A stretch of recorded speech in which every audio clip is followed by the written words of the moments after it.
शंका एक ऐसी बीमारी है कि अगर एक बार इंसान के अंदर समा जाए तो हंसता खेलता परिवार को भी तबाह कर जाता है। बस आज की घटना में सेम ऐसा ही कुछ होता है कि एक शंकी की वजह से एक हंसता खेलता परिवार तबाह हो जाता है। लेकिन पुलिस जब लोगों के सामने सच्चाई निकाल के लाती है तो इससे सुनने के बाद लोगों का कलेजा ये एकदम थर्रा जाता है। आखिर क्या था इस घटना में क्या हुआ, इस घटना की आप पूरी तह तक सच्चाई जानने के लिए इस वीडियो को आप लास्ट तक ज़रूर देखिएगा। नमस्कार दोस्तों, मैं प्रदीप कुमार आपको इस स्टडी बात चैनल पे मैं स्वागत करता हूं। दोस्तों आज की यह जो सच्ची घटना है, यह घटना सुनाने से पहले मैं आपसे एक छोटा सा रिक्वेस्ट करना चाहता हूं, क्योंकि आप अगर इस चैनल पर नए आए हुए हैं और पहली बार आए हुए हैं तो एक बार जाकर आप अपने नहीं प्यारे हाथों से आप इस चैनल को सब्सक्राइब ज़रूर कर लीजिएगा, ताकि आपकी वजह से आज यह जो वीडियो है यह वीडियो काफ़ी लोगों तक पहुँचाया जा सके। और इसके लिए हम आपके तहे दिल से शुक्रगुजार रहेंगे। और आज की यह घटना ठीक मध्य प्रदेश का शहर लगता है ग्वालियर और उसी का जनकगंज थाना पड़ता है। मैं बात कर रहा हूँ 27 फरवरी 2022 का ही सुबह करीब वही 9 बजे का आसपास टाइम होता है। तो जनकगंज के थाना प्रभारी होते हैं और सुभाष यादव अपने ही कक्ष में बैठे होते हैं। तभी उन्हीं के सामने एक व्यक्ति आता है, हाँफते डाँपते आता है और उन्हीं के सामने खड़ा होता है। तभी सुभाष यादव देखते हैं व्यक्ति को, उस समय बड़े तसल्ली से उसको हाथों से इशारा कर देते हैं और एक कुर्सी होता है उसी कुर्सी पे बैठने के लिए बोल देते हैं। वह व्यक्ति उस समय बड़ी ही हवास स्थिति में होता है, बैठता है कुर्सी पर। तो सुभाष यादव कहने लग जाते हैं कि तुम्हारे आने के यहाँ क्या कारण है, तुम्हें क्या तकलीफ़ है, एक बार बताने का कष्ट कर सकते हो। वह व्यक्ति होता है कि साहब हमारी एक अपनी बहन है सविता, और ठीक इसी गुप्तेश्वरी पहाड़ी के बीचों बीच हमारी बहन की किसी ने हत्या कर दी है। यह बात थाना प्रभारी इधर संतोष यादव सुनने के बाद तो एक बार चौंक से जाते कहने लग जाते हैं कि एक बार आप इतना बता दो, आपका नाम क्या है, आप कहाँ के रहने वाले हैं, आखिर आपकी बहन की हत्या क्या कारण हो सकता है। काफ़ी सारे सवाल संतोष यादव अब इधर उस व्यक्ति के सामने दाग दे देते हैं। तभी वह जो व्यक्ति होता है कहने लग जाता कि साहब हमारा नाम परमाल बंजारा है और हम ठीक इसी काली माता जो पहाड़ी मंदिर है वहीं गोल पहाड़ी है, उसी के पीछे एक बंजारा बस्ती है और वहीं पर अपने परिवार सहित अब रहते हैं। साहब वह हमारी बहन है सविता बंजारा, अब जिसकी उम्र इस समय 31 से 32 साल के आसपास है। साहब उसका अपना पति भी था प्रकाश बंजारा, जो ठीक 10 साल पहले इसी बिलोवा में ही महाकालेश्वर स्टोन क्रेशर है, उसी क्रेशर में जाकर हमारे जो अपने जीजा होते इधर प्रकाश बंजारा काम कर रहे होते। तभी एक अचानक उसी क्रेशर में जाकर ब्लास्ट सा हो जाता है और ब्लास्ट होने की वजह से प्रकाश बंजारा इस दुनिया को छोड़ के चले जाते हैं। अब जिस वजह से हमारी जो अपनी बहन होती है सविता अपने आप को काफ़ी बेसहारा समझना शुरू कर देती है, क्योंकि उसके पास अपने 2 बच्चे भी होते हैं, जिसमें एक बेटा साहब और एक बेटी भी होता है। लेकिन अब सविता करे तो करे क्या, अपने ससुराल में तो रहती है, सोचती अपनी ज़िंदगी को संवारा जाए। तभी उसका एक अपना करीबी देवर ही होता है जो उसके साथ शादी कर लेता। लेकिन शादी करने के बाद अपने देवर के साथ खुश नहीं रह पाती, क्योंकि उसका जो अपना देवर होता है ठीक एक आपराधिक प्रवृत्ति के था, जिसकी वजह से हमेशा जेल की सलाखों के पीछे रहता था। और इसी कारणवश सविता के अपने ससुराल वाले सविता को काफ़ी बार ताने दिया करते थे। अब ताने की वजह से काफ़ी बार परेशान हो जाती है। अब इतना परेशान हो जाती है, एक बार अपने दोनों बच्चों को साथ लेती है और अपने ससुराल को हमेशा के लिए छोड़ने के लिए और फैसला ले लेती है। और साहब ठीक ग्वालियर आती है, आने के बाद खुद का अपना एक मकान बनवाती है और वहीं पर रहना शुरू कर देती है। और हमारे ही साथ ठीक इसी लक्ष्मीगंज सब्जी मंडी पड़ता है, उसी लक्ष्मीगंज सब्जी मंडी में जाकर वह भी पल्लेदारी की काम किया करते थे, हम भी करते थे, जिस वजह से इधर हमारी बहन सविता का अच्छे से गुजारा बसारा चल पाता है। थाना प्रभारी अब संतोष यादव यह बात सुनते कहने लग जाते हैं, आखिर तुम्हें कैसे पता चला कि तुम्हारी बहन की हत्या हो चुकी है। यह बात सुनता है, अब सुनने के बाद परमाल बंजारा कह देता कि साहब सुबह का टाइम होता, हमारी एक अपनी भतीजी है, वह नित्य क्रिया ही उसी जंगल में आया जाया करती थी सुबह के टाइम। बस यही आज सुबह ही हुआ, सुबह के टाइम हमारी अपनी भतीजी उसी जंगल में गई हुई थी। लेकिन वहाँ से चीखती चिल्लाती हमारे पास आती, कहने लग जाती है कि ठीक सविता के किसी ने बेरहम तरीके से वहीं पर हत्या कर दी है। यह बात सुनने के बाद अपने परिवार वालों को इकट्ठा करते हैं और ठीक उसी अब गोदेश्वरी पहाड़ी जो जंगल पर था उसी जंगल में जाते देखते कि हमारी जो बहन है सविता वहीं जो पत्थर पे एक लहलहान अवस्था में पड़ी हुई है, मृत अवस्था होती है। यह सब नज़ारा देखकर वहाँ भी इकट्ठा कई लोग हो जाते हैं। यह बात थाना प्रभारी सुनते हैं। सुनने के बाद बिना देर किए अब परमाल बंजारा को अपने साथ लेते हैं और इसकी सूचना अपने से बड़े अधिकारी को भी दे देते हैं और वहीं गुप्तेश्वरी पहाड़ी में जाते हैं, जंगल में जाते हैं, देखते हैं कि सही में जो पत्थर है उसी पत्थर पे सविता का डेड बॉडी लहलहान अवस्था में पड़ा हुआ है। गले पर किसी तेजधार हथियार चलाए जाने के निशान होते हैं। पुलिस देखती है, उनको पूरा यकीन हो जाता है बस करो इसी गले पर किसी हथियार चलाए जाने की वजह से काफ़ी सारे ब्लड बहे होंगे, जिस वजह से यहीं पर सविता ने अब दम तोड़ दिया है। पुलिस उस घटनास्थल का निरीक्षण करती है, लेकिन अपने मन में विचार भी रखती है कि हो सकता है कि यहाँ पर सविता किसी के बुलाने पर ही आई होगी, क्योंकि यहाँ आने का किसी का कोई मकसद नहीं होता और जो भी अपराधी होगा बड़ा ही शातिर अपराधी होगा। अब वहीं पर खड़ा इधर परमाल बंजारा से पुलिस पूछने लग जाती कि तुम्हें क्या लगता है कि आखिर तुम्हारी बहन इधर सविता के साथ अब ऐसा कौन कर सकता है, एक बार ज़रा सोच के हमें बता सकते हो। अब वहीं पर खड़ा परमाल बंजारा कहने लग जाता है कि साहब हमें नहीं पता हमारी बहन इधर सविता के साथ ऐसा कौन कर सकता है। हमारी बहन सिर्फ अपने परिवार में ही खुश थी, वह किसी से कोई मतलब नहीं रखती थी।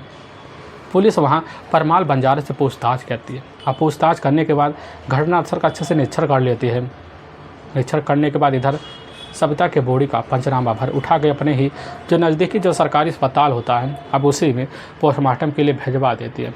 अब पुलिस की टीम उसी दिन घटनास्थल का अच्छे से निरीक्षण जब कर लेती है, घटनास्थल का खुलासा करने के लिए भी अब लग जाती है।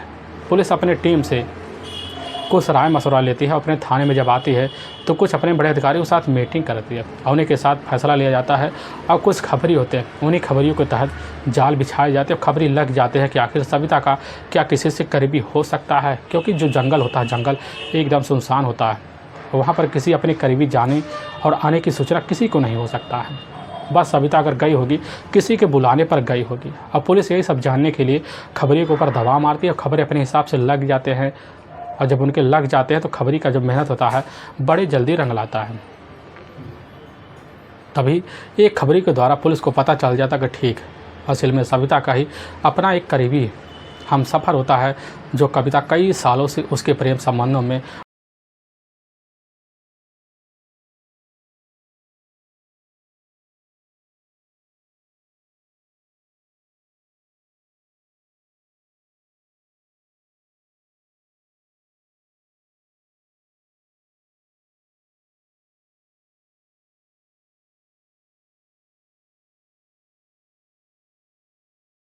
बनी होती है।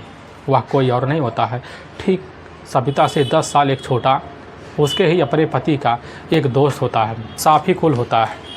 साफ़ी कुल होता कई सालों से सविता के घर उसका आना जाना होता है। अब पुलिस की टीम जैसे पता पाती है, अब एक टीम इधर सविता का मोबाइल नंबर लेती है और दूसरी टीम साफ़ी कुल का मोबाइल नंबर किसी के थ्रू ले लेती है। अब दोनों मोबाइल नंबर का पूरा सीरियल डिटेल भी निकाला जाता है और साथ में उनका लाट लोकेशन में निकाला जाता है। लेकिन जब लाट लोकेशन दोनों का मोबाइल नंबर सीडीआर डिटेल निकाला जाता है, इससे साफ साफ पुलिस के सामने निकल के आ जाता है कि आखिर कई दिनों से और कई सालों से साफ़ी कुल और साथ में सविता के बीच आए दिन पे फोन पे बात जरूर हुआ करते थे। लेकिन पुलिस की टीम जब रात वाली घटना का मोबाइल नंबर का दोनों सीडीआर और लोकेशन देखती है, लास्ट उससे पता चल जाता है कि ठीक इधर साफ़ी कुल और साथ में सविता का जो मोबाइल नंबर का जो लास्ट लोकेशन होता है अब ठीक जाकर इसी गुप्तेश्वर जो पहाड़ी होता है इसी पहाड़ी पर एक्टिवेट होता है और एक ही साथ लगभग रात के 11 बजे के आसपास होता है। अब पुलिस का जो शंका होता है थोड़ा थोड़ा यकीन में बदलने लग जाता कि बस करो इसमें सीधा साधा जो हाथ होगा वह सिर्फ साफ़ी कुल का ही हाथ होगा। अब पुलिस की टीम अब बिना देर किए इधर एक टीम जाती है और वहीं सविता के अपने भाई से इधर साफ़ी कुल के बारे में कुछ पूछताछ करती है। लेकिन जब पूछताछ किया जाता है तो साफ़ी पुल के बारे में बड़ी ही चौंकाने वाली बात निकल के आ जाती है और पुलिस की टीम उधर परमाल बंजारा के ही तहरीर पर अब मुकदमा सीधा का सीधा जाकर साफ़ी कुल के ऊपर मुकदमा दर्ज कर लेती है। और पुलिस की टीम बिना देर किए एक टीम जाती है और ठीक उसके ही घर ग्वालियर के ही बिलोवा जहाँ का वह मेन निवास होता है उसके घर छापा मारती है। पता चलता है वह तो बिलोवा भी नहीं है, तो आखिर गया कहाँ। और पुलिस की टीम इधर मुखबिर के ऊपर दबाव मारती कि जल्द कैसे ना तैसे कर और साफ़ी कुल को अपने कस्टडी में लिया जाए। और पुलिस की टीम लग जाती है और ठीक 5 घंटे के अंदर ही खबरी को पता चल जाता कि ठीक इस समय साफ़ी कुल जो होता है यह जाकर जो बिजली घर है उसी बिजली घर के सामने एक अपने हाथ में झोला लिए खड़ा हुआ है। और पुलिस की टीम इधर जैसी खबर पाती है वहीं बिजली घर पहुंचती है और वहीं पर मिल जाता है साफ़ी कुल। साफ़ी कुल को वहीं से कस्टडी में लिया जाता है और लेने के बाद पुलिस की टीम इधर अपने ही साथ उसको थाने ले आती है।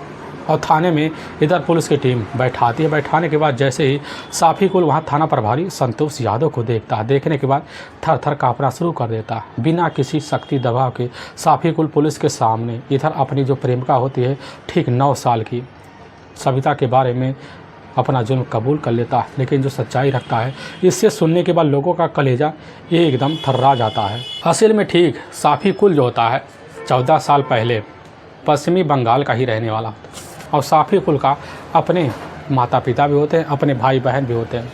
लेकिन ठीक 14 साल पहले अपने पारिवारिक कलह की वजह से साफ़ी कुल जो होता है अपना घर बार छोड़कर ठीक इसी बिलोवा में ही आ जाता है।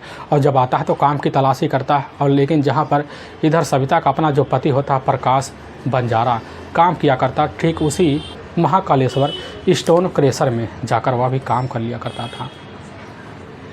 और लेकिन साफ़ी कुल और प्रकाश के बीच इतनी गहरी दोस्ती हो जाती है कि दोनों एक दूसरे के साथ अब आना जाना भी शुरू कर देते हैं। आने जाने की वजह से धीरे धीरे जाकर इधर परिचय अब साफ़ी कुल का सविता से बन जाता है। लेकिन कुछ ही वक्त बीतता, कुछ वक्त बीतने के बाद अचानक उस स्टोन में जाकर एकाएक ब्लास्ट होता है, जिसकी वजह से अब प्रकाश बंजारा इस दुनिया को छोड़ के चला जाता। लेकिन दूसरी तरफ जैसे ही साफ़ी कुल को खबर लगता है, साफ़ी कुल खबर पाने के बाद एकदम अचंभा रह जाता है। और उसी समय जाता है प्रकाश के यहाँ उसकी जो अपनी पत्नी है उस पत्नी को सहारा देने के लिए। और वहीं पर जाकर समझाता बुझाता है, जिसकी वजह से वह भी समझ जाती है। अब बच्चों को देखता है, देखने के बाद साफ़ी कुल को बड़ी दया आ जाती है। और इसी दया को हर दिन जगाने के लिए जब तब मन होता तो उधर प्रकाश के घर पहुंच जाता। और प्रकाश के घर में ठीक उसकी अपनी जो पत्नी होती है बस वही सविता और उसके अपने दोनों बच्चे ही रहते हैं। लेकिन धीरे धीरे सविता की ज़िंदगी कैसे न तैसे अब चलना शुरू हो जाता है। और चलने की वजह से अपने जब मायके जाती है, जाने के बाद ठीक जाकर उसी से ग्वालियर में ही अपने ही मायके का एक पुश्तैनी घर होता है, उसी घर में जाकर अब रहना शुरू कर देती है अकेले अपने दोनों बच्चों को लेकर। लेकिन अपने परिवार का गुजर बसर करने के लिए जो मंडी होता है उसी में जाकर पल्लेदारी का काम किया करती थी। लेकिन कुछ साल जैसे बीतते हैं इधर दोबारा साफ़ी कुल के मन में एक दिलासा सा जाग जाता है। और उसी की वजह से अब सविता से मिलने के लिए ठीक उसी के मकान में पहुंच जाता। लेकिन जब पहुंच जाता सविता तो देखती है, देखने के बाद पहचान लेते हैं अपने पति का ही दोस्त है साफ़ी कुल। और वही जो होता मीठी मीठी बातें करना शुरू कर देते हैं। लेकिन जब वक्त बीतने लगता है सविता की कुछ अपनी ज़रूरत होती है, उसी ज़रूरत के हिसाब से सविता को भी लगने लगता है कि साफ़ी कुल एक अच्छा सा लड़का है। अभी तक वह कुंवारा बैठा, भले ही उम्र में 10 साल छोटा है। लेकिन साफ़ी कुल जैसे ही सविता की खूबसूरती को देखता है, देखने के बाद वह तुरंत विधवा की ज़िंदगी को भूल जाता और उसकी तरफ आकर्षित सा हो जाता और उसी दिन से सविता को चाहना शुरू कर देता। और चाहने के लिए एक अपने अंदर दिमाग में शैतानी भरे प्लान बना लेता। और उसी प्लान के तहत अब सविता के दोनों बच्चों से मिलने के लिए आया करता था। आने की वजह से सविता को भी कभी कभी ताड़ लिया करता था। लेकिन सविता उसकी नज़र को देखती तो पहचान लेती कि आखिर साफ़ी कुल चाहता क्या है। साफ़ी कुल को चाहने की वजह से वह हर दिन सविता का इंतजार करना शुरू कर देती है। इधर मिलने के लिए साफ़ी कुल भी बेकरार रहता। जैसे ही मौका मिलता तुरंत सविता के अब कमरे पर पहुंचने की वजह से मीठी मीठी बातें करता। लेकिन सविता की मन की जो अंदर होती है लालसा वह जाग से उठती सिर्फ शारीरिक सुख के, और सविता इसी के लिए अब लगी पड़ी रहती है। लेकिन जब भी साफ़ी कुल उस घर में आता, आने के बाद सविता तुरंत कदम उसको भाव देती है। और भाव देने की जो भावना होती है साफ़ी कुल भी समझ जाता। लेकिन साफ़ी कुल के अंदर इतनी हिम्मत नहीं होती कि जाकर डायरेक्ट सविता के सामने अपने प्यार का इजहार कर सके। लेकिन तभी एक दिन शाम का टाइम होता है, उसी बीच साफ़ी कुल तो आता है, घर में बैठता है, अब बच्चों से बात करना शुरू कर देता है। लेकिन बात करते करते साफ़ी कुल की जो नज़र होती है सविता पर पड़ती है और सविता इशारे में कुछ अपने अंग प्रदर्शन कर ही रही होती है। तभी साफ़ी कुल को भनक लग जाता कि सविता हमें चाहती है। लेकिन बच्चे जैसे ही अब खा पी के सोने की तैयारी करते हैं तो सविता वहीं कह देती है साफ़ी कुल से, ठीक है अगर तुम घर जा रहे तो चले जाओ, लेकिन तुम कल ज़रूर चले आना, क्योंकि बच्चों की वजह से हमें तुम्हारे साथ बात करने के लिए टाइम नहीं मिल पाता, कल जल्दी आओगे तो बात करने का टाइम मिल जाएगा।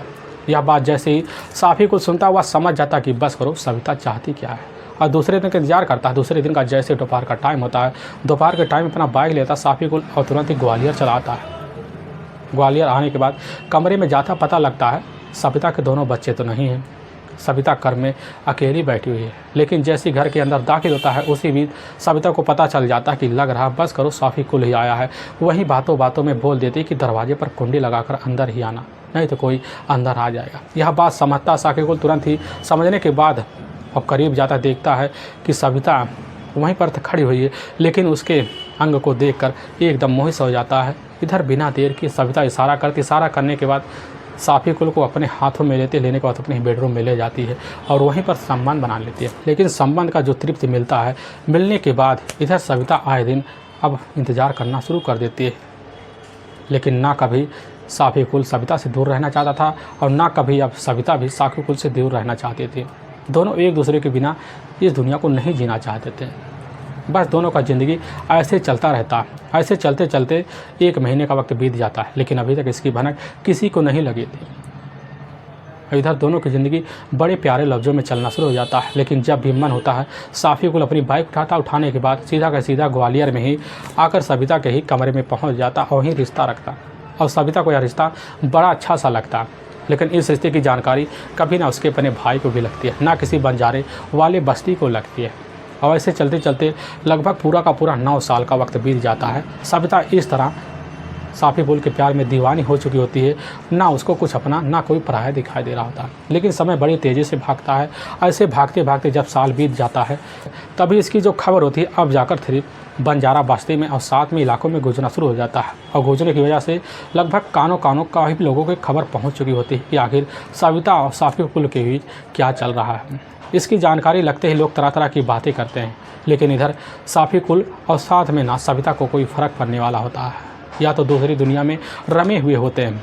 बस इनसे सिर्फ प्यार से मतलब होता है, लेकिन दोनों ज़रूरत अपनी पूरी करते जा रहे होते हैं।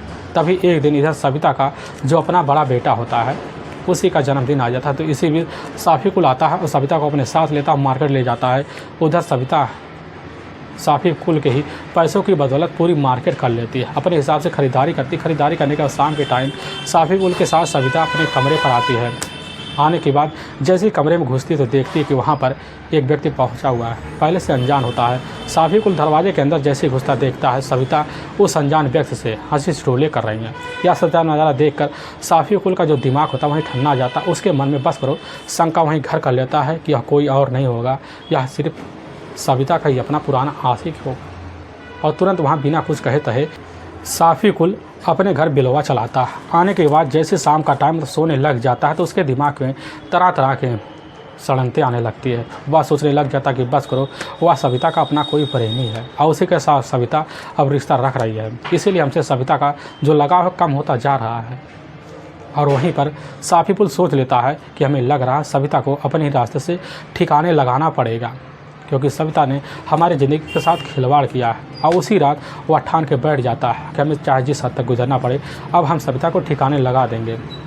उसके मन में शंका का यह कीड़ा बैठ जाता है, लेकिन शंका इस तरह हावी हो जाएगा कोई सोच नहीं पाता। लेकिन ठीक जैसे 26 फरवरी अब 2022 का ही अब शाम का टाइम होता है। शाम के टाइम में वही लगभग 8 बजे का टाइम होता है। तो उस वक्त इधर साफ़ी कुल सविता के पास फ़ोन करने लग जाता है कि आज हमें तुम्हें कुछ अर्जेंट बात करनी है और वह बात करने के लिए हम तुम्हारे घर नहीं आ सकते।